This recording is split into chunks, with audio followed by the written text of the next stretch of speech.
Detective Sarah Chen pressed her earpiece deeper, drowning out the city's relentless hum as she watched the apartment building through tinted glass. Sweat beaded beneath her tactical vest, despite the morning chill, but it wasn't the weather making. Her hands shake. 3 floors up, behind a window with chipped paint and half-drawn blinds, lived Marcus Delacroix, the man whose name had consumed her thoughts for 18 months. The SWAT commander's voice crackled through static. All units in position.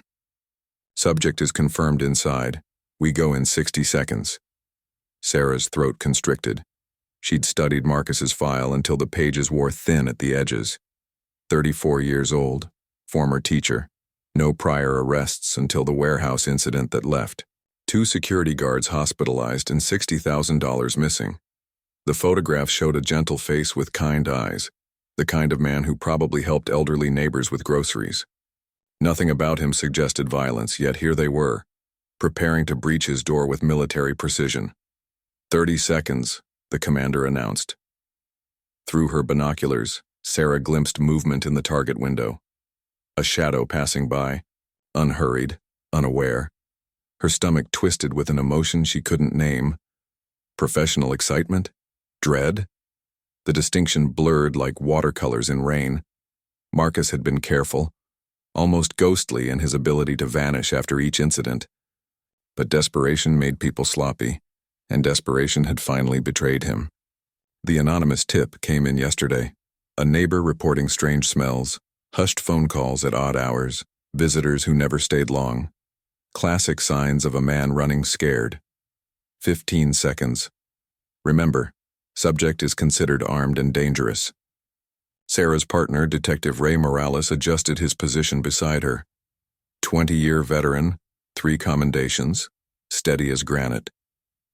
Yet even Ray seemed tense today, his jaw clenched tight enough to crack teeth. They'd worked this case together, following dead ends and false leads through a maze of circumstantial evidence that always seemed to dissolve just when they thought they had something solid. 10 seconds. The street fell eerily quiet, as if the city itself held its breath. Sarah's mind wandered to the victims, security guards Dave Hoffman and Miguel Santos. Dave still walked with a limp, his left knee shattered during the warehouse confrontation. Miguel suffered a concussion so severe he couldn't return to work for 3 months. Their faces haunted Sarah's dreams, reminders of why she'd chosen this profession, why justice mattered more than comfort. 5, 4, 3. But something nagged at her, a splinter of doubt that had been growing since they'd located Marcus. The warehouse footage was grainy, inconclusive. The witness statements contradicted each other on crucial details. Even the stolen money had never been recovered, despite extensive searches. What if they were wrong? What if Marcus Delacroix was just another casualty of circumstance caught in the wrong place at precisely the wrong moment? 2, 1. Go! Go! Go! The SWAT team erupted into motion like a choreographed explosion. Black-clad figures stormed the building's entrance while others scaled fire escapes with spider-like agility. Sarah and Ray followed, their weapons drawn but held low, ready to secure the scene once the initial breach was complete. The sound of splintering wood echoed from above as the team forced entry. Shouts of "Police!" reverberated through the building's hollow core, mixing with the crash of overturned furniture and the heavy footfalls of tactical boots on worn linoleum. Then, unexpectedly, silence. Sarah's radio remained quiet for what felt like hours, but was probably only seconds. She exchanged glances with Ray, both recognizing the unnatural calm that sometimes preceded chaos. In her experience, arrests either happened quickly or not at all. This prolonged quiet suggested something had gone sideways. Finally, the commander's voice returned, strained and uncertain. Suspect is secured, but we need the detectives up here. Now. Sarah's blood chilled. In 15 years of law enforcement, she'd learned to read the spaces between words, the pregnant pauses that spoke, louder than explanations. Something was terribly wrong. The apartment smelled of chamomile tea and old books, nothing like the drug den or weapons cache Sarah had expected. Marcus Delacroix sat handcuffed on a threadbare couch, his wrists secured behind his back, but his posture remained oddly relaxed. No struggling, no protests of innocence, no demands for lawyers, just a man who seemed almost relieved, as if he'd been waiting for this moment longer than they'd been hunting him. Marcus Delacroix, Sarah began, settling into the chair across from him. You're under arrest for aggravated assault and armed robbery in connection with the Westside Warehouse incident. He nodded slowly, his dark eyes meeting hers without flinching. I know why you're here. The words hung in the air like smoke. Ray, positioned by the window, shifted uncomfortably. In 2 decades of arrests, he'd never encountered a suspect so calm, so accepting. Criminals usually fell into predictable categories: the deniers, the fighters, the bargainers. Marcus seemed to exist in a space between all of them. Before we continue, Sarah said, I need to read you your rights. Detective Chen. Marcus's voice was soft, cultured, with the measured cadence of someone accustomed to choosing words carefully. Before you do that, there's something you need to understand. Something that isn't in your files. Sarah's training screamed warnings. Never let a suspect control the narrative. Maintain authority, follow protocol. But something in Marcus's tone, not desperation, not manipulation, but a kind of weary honesty, made her pause. Go ahead, she said, ignoring Ray's sharp look. Marcus closed his eyes briefly as if gathering strength. 2 years ago, my daughter Emma was diagnosed with acute lymphoblastic leukemia. She was 7 years old, just starting 2nd grade. Loved dinosaurs and strawberry ice cream and thought teachers were the most important people in the world because, well, that's what her daddy did. The words hit Sarah like physical blows. Nothing in their investigation had mentioned a daughter. No family, no dependents, no complications beyond a simple robbery case. The insurance company classified her treatment as experimental. Marcus continued, his voice steady despite the tears beginning to flow. They denied coverage for the therapy her oncologist recommended, said it was too expensive, too risky, too unproven. As if my daughter was a spreadsheet entry instead of a person. Ray moved closer, his skepticism warring with unwilling sympathy. That's tragic, but it doesn't justify— I'm not justifying anything, Marcus interrupted gently. I'm trying to explain why a man who spent 10 years teaching 3rd graders to read would suddenly find himself planning a robbery. Because when you're watching your child die and you've exhausted every legal option, and the system that's supposed to protect people like her treats her like a liability, you start considering options you never thought possible. Sarah felt the case's familiar contours shifting beneath her feet. The Marcus in their files was a criminal, a man who'd chosen violence over law, selfishness over society. The Marcus sitting before her was a father whose world had collapsed, who'd made impossible choices in an impossible situation. What happened to Emma? Sarah asked, dreading the answer. Marcus's composure finally cracked. She died 3 weeks after the warehouse incident. The money I took, it was supposed to pay for her treatment in Germany, a clinic that specialized in cases like hers. I was too late. He looked up at Sarah, his eyes hollow with grief. She died while I was running. From you, hiding in cheap motels and abandoned buildings trying to figure out how to get her the help she needed. The room fell silent except for the distant hum of city traffic. Sarah felt something fundamental shift inside her chest. A recognition that this case was nothing like what she'd believed. Marcus wasn't the predator they'd been hunting. He was a man destroyed by love, by the impossible weight of being a parent in a system that valued profit over people. The security guards, Ray said quietly. They were hurt. I know. Marcus's voice broke. I replay that night constantly. Dave and Miguel were just doing their jobs, and I never meant for anyone to get hurt. The gun wasn't even loaded. I just needed them to think I was dangerous enough to take seriously. But everything went wrong so fast. Sarah studied his face, searching for deception, for the calculated manipulation she'd been trained to recognize. Instead, she saw only raw grief and crushing guilt, the expression of a man who'd gambled everything on a desperate hope and lost not just the bet, but his soul in the process. "Why didn't you run?" she asked. "You could have disappeared. Started over somewhere else." Marcus smiled sadly. "Where would I go? Emma was my entire world. Without her, I'm just a man carrying the weight of the worst thing I've ever done. Running wouldn't change that. Nothing will change that."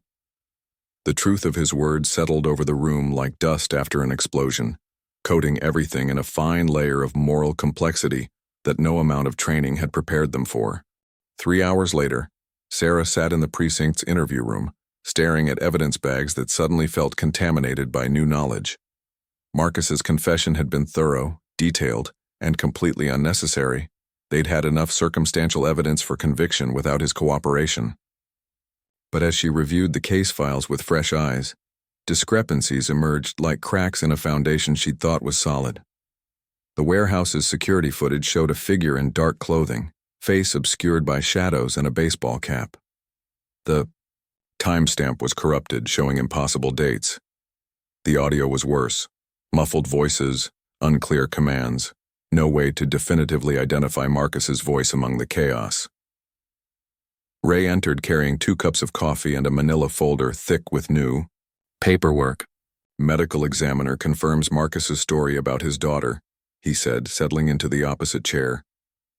"Emma Delacroix, age 7, died of acute lymphoblastic leukemia at Children's Hospital.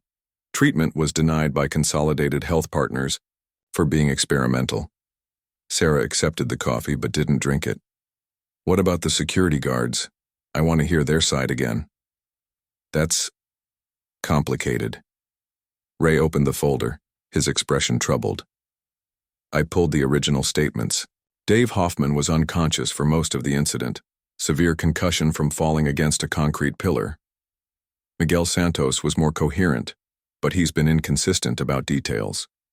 First he said the attacker was tall, then medium height. Said the gun was silver, then black, then couldn't remember. Trauma affects memory," Sarah said automatically, but doubt crept into her voice. "There's more. The warehouse owner, Patrick Kellerman, has been pushing hard for prosecution, calling the department twice a week, demanding updates, pressuring the DA's office for maximum sentences. Says he wants to make an example." Sarah frowned. "That's not unusual for a victim." Except Kellerman's insurance covered the stolen money, completely. He actually came out ahead because the policy included a bonus for criminal acts perpetrated against business premises. 60,000 stolen, 75,000 payout. The implications hit Sarah like cold water. She'd worked enough cases to recognize the shape of corruption, even when it wore the mask of justice. "What are you thinking?" Ray pulled out a photograph. Patrick Kellerman, mid-50s, expensive suit, politician's smile. "Kellerman owns 4 warehouses in the district, all insured by the same company that denied Emma's treatment, Consolidated Health Partners." The connection was too clean, too convenient. Sarah felt her understanding of the case shifting again, like standing on sand that kept washing away beneath her feet. "You think this was insurance fraud?" "I think Marcus Delacroix was supposed to be a convenient suspect who would never be caught. A desperate father who'd disappear into the shadows while Kellerman collected his payout. Except Marcus didn't run far enough, and we actually found him." Sarah's mind raced through the evidence with new perspective. The anonymous tip that led them to Marcus. Who had called it in? The warehouse layout that seemed designed for confusion, with multiple exit points and disabled security cameras in key areas. The stolen money that had never been recovered, despite extensive searches of Marcus's known associates and hiding places. "Jesus," she whispered. "What if Marcus is telling the truth about the gun not being loaded? What if he never hurt anyone?" Ray nodded grimly. "I called the hospital. Dave Hoffman's injuries were consistent with falling against concrete, but the angle was wrong for being pushed. Miguel Santos had a concussion, but no defensive wounds, no signs of a struggle. The medical reports suggest they were hurt trying to escape, not fighting an attacker. The case that had consumed 18 months of their lives was crumbling, revealing something far more sinister underneath. Marcus had confessed to a crime, but not necessarily the crime they'd been investigating. And if Patrick Kellerman had orchestrated insurance fraud using Marcus's desperation as cover, then justice had become complicit in a deeper injustice. "We need to talk to Kellerman," Sarah said. "Already tried. He's conveniently out of town on business. Won't be back for a week." Sarah stood abruptly, pacing to the window that overlooked the city's sprawling confusion of steel and glass. Somewhere in that maze, a man named Patrick Kellerman was profiting from tragedy, while Marcus Delacroix sat in a cell, carrying guilt that might not even be his to bear. "What about the security guards?" she asked. "Can we re-interview them?" "Dave, Hoffman agreed to meet tomorrow. Miguel Santos." Ray hesitated. Miguel Santos quit his job the day after the incident, moved to Florida with his family, left no forwarding address. The implications crystallized with disturbing clarity. Miguel Santos, the primary witness, had disappeared as thoroughly as Marcus had tried to. The difference was that Miguel had succeeded, vanishing with what might have been either trauma or guilt. Sarah turned back to Ray, seeing her own recognition reflected in his weathered face. They'd been chasing the wrong ghost, building a case on foundations that were shifting beneath their investigation. Marcus Delacroix might be guilty of breaking into a warehouse, but the real crime, the one that had destroyed 2 families and corrupted the pursuit of justice, was still walking free. "We need to start over," Sarah said. "Everything we thought we knew about this case is wrong." Ray gathered the evidence bags, handling them like fragile artifacts from a crime scene that had never existed the way they'd imagined. "The question is, what do we do about Marcus? He confessed to assault and robbery." Sarah looked toward the holding cells where Marcus waited, a man who'd already lost everything that mattered and was now trapped in a system that might have been designed to destroy him from the beginning. "First," she said, "we figure out what really happened in that warehouse. Then we decide who really deserves to be behind bars." Dave Hoffman's apartment was a shrine to a life interrupted. Physical therapy equipment cluttered the living room. Medical bills papered the kitchen table, and prescription bottles lined the windowsill like soldiers in formation. When he opened the door, Sarah immediately noticed the careful way he favored his left leg, the slight wince that accompanied each step. "Detectives," he said, his voice carrying the weariness of a man who'd told the same story too many times. "I wasn't expecting you. We have some follow-up questions about the warehouse incident," Sarah explained, settling into the offered chair. "New information has come to light." Dave's expression tightened almost imperceptibly. "I told you everything I remember, which isn't much considering I spent most of it unconscious." Ray leaned forward, his tone casual but probing. "What we're trying to understand is the timeline. When exactly did you lose consciousness?" "Right after the guy burst in. Maybe 30 seconds. He was shouting something about needing the money, waving a gun around. I tried to reach for the alarm, slipped on some oil, and hit my head on the concrete pillar." Dave touched his temple reflexively. "Next thing I knew, paramedics were loading me into an ambulance." Sarah studied his face, looking for the subtle tells that indicated deception, but Dave's story seemed consistent with his injuries, with the medical reports, with everything except the growing certainty that something fundamental was wrong with their entire understanding of the case. "What about Miguel?" she asked. "Did you see what happened to him?" Dave's pause lasted a fraction too long. "Miguel was scared, real scared, started hyperventilating when he saw the gun. I think he passed out from panic, hit his head, when he fell. Like I said, everything happened so fast." "Dave," Ray said quietly, "we need you to think carefully about this next question. Did you actually see the attacker hit either of you, or threaten you directly?" The question hung in the air like smoke from a gunshot. Dave's hands trembled slightly as he reached for his water glass, a motion that seemed more about buying time than quenching thirst. "He had a gun," Dave said finally. "That's threat enough, isn't it?" Sarah felt the familiar tingle that came with breakthrough moments in investigations. Dave wasn't lying exactly, but he wasn't telling the complete truth either. The spaces between his words held secrets that might unlock everything.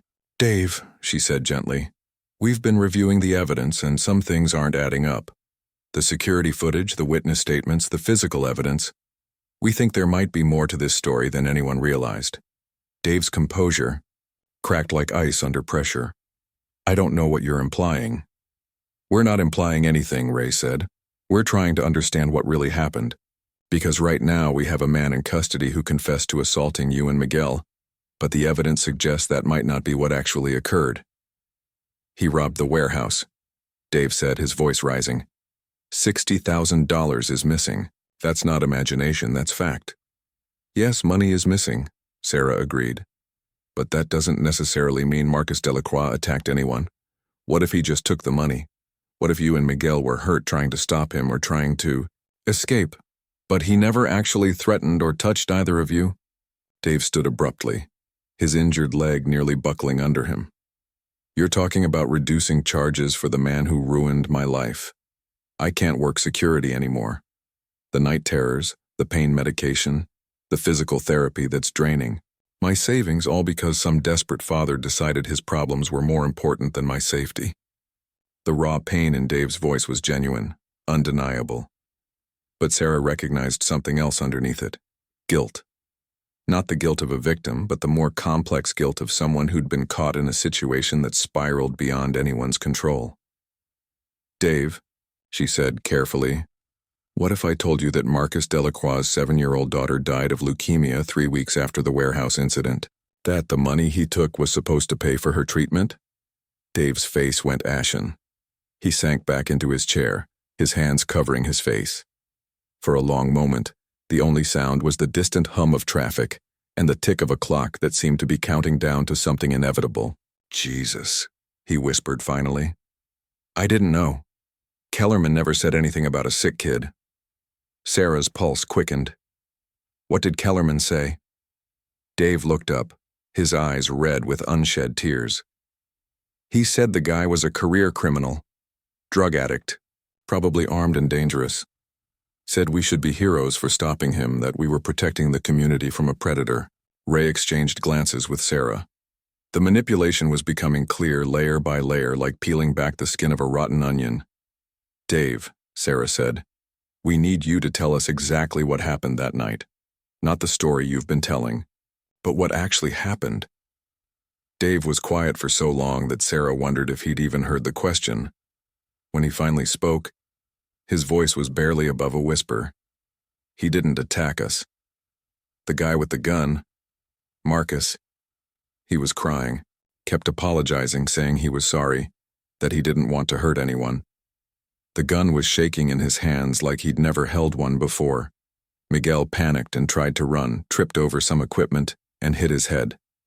I tried to help him, slipped on the oil spill we'd been meaning to clean up all week, and cracked my skull on the pillar. The truth settled over the room like dust after a demolition. Marcus Delacroix hadn't assaulted anyone. He'd simply been present while 2 men hurt themselves in their fear and confusion. Why didn't you tell us this from the beginning? Ray asked. Dave's laugh was bitter, broken, because Kellerman offered me $50,000 to stick to the story about being attacked. Said it would help with my medical bills, compensation for trauma. I thought I was just describing how it felt, you know, being threatened. I didn't realize I was sending an innocent man to prison. Sarah felt the last pieces of the puzzle clicking into place.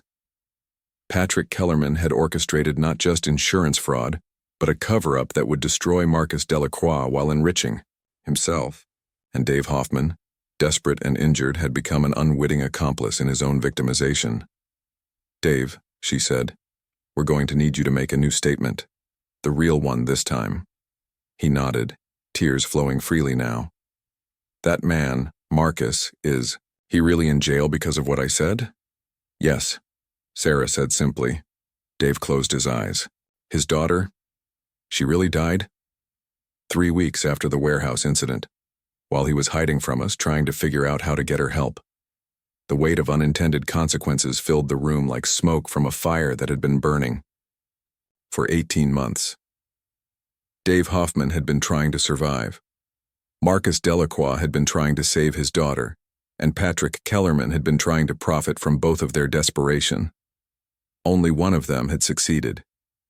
6 months later, Sarah stood in the courthouse hallway, watching Marcus Delacroix sign the last of his release papers. The man who emerged from the justice system barely resembled the grieving father they'd arrested. Prison had carved hollows. Beneath his eyes etched new lines around his mouth. But something else had changed too. A kind of quiet strength that hadn't been there before. Patrick Kellerman had been sentenced to 8 years for insurance fraud, conspiracy, and perjury. Miguel Santos had been found in Orlando, where he'd been working under an assumed name, consumed by guilt over his role in the deception. His testimony had been the final piece prosecutors needed to unravel the conspiracy that had destroyed so many lives. Dave Hoffman approached them in the hallway, walking with only a slight limp now. The months of physical therapy had helped his body heal, but the psychological wounds remained raw. He stopped a few feet from Marcus, his hands trembling with emotion. "I'm sorry," Dave said, his voice breaking. "I'm so sorry about Emma, about everything." Marcus looked at him for a long moment, and Sarah held her breath, unsure what forgiveness might look like in a situation where everyone had been both victim and perpetrator. "You were hurt," Marcus said finally. "Scared. Kellerman used that against you, just like he used my desperation against me. I don't blame you for trying to survive." Dave's tears came freely now. "But your daughter." "My daughter died because an insurance company decided her life wasn't worth saving," Marcus interrupted gently. "Not because you were afraid, or because I made terrible choices, or because any of us got caught in Kellerman's web. She died because the system we trust to protect people failed her completely." The words carried a weight that went beyond personal tragedy, touching something larger about justice, mercy, and the complex ways people hurt each other while trying to help themselves. Ray joined them, carrying a manila folder that contained the final case reports. "The city's agreed to a settlement," he told Marcus. "It won't bring Emma back, but it might help you start over." Marcus nodded but didn't seem particularly interested in the money.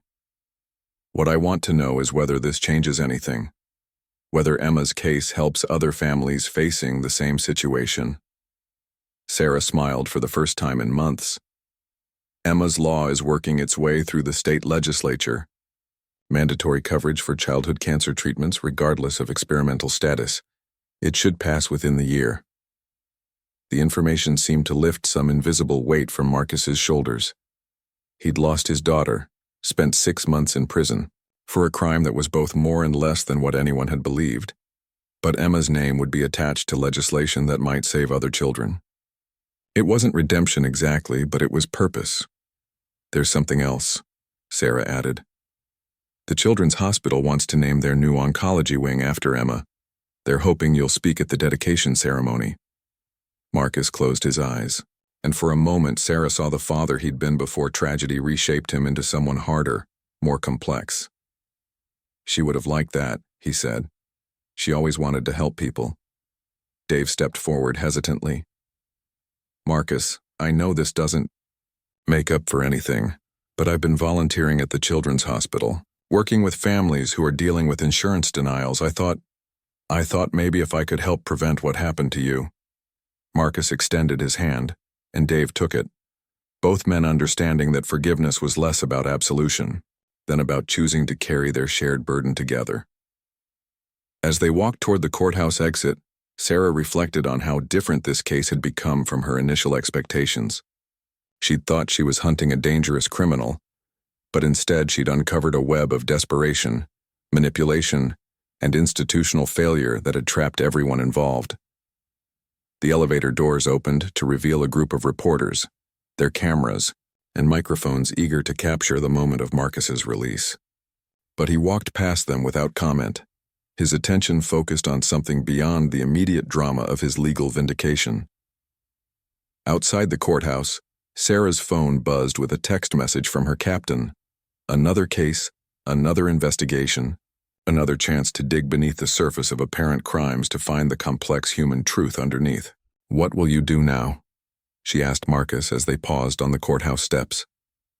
He looked up at the sky. A father without a daughter, a teacher without a classroom, a man who'd learned that justice was more complicated than law, more necessary than punishment. "I think I'll go back to teaching," he said. "Kids need to learn that the world is more complex than it appears, that people are capable of both great harm and great love, sometimes simultaneously. Emma taught me that.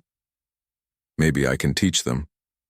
Sarah watched him walk away, carrying the weight of loss and knowledge that would shape everything he did for the rest of his life.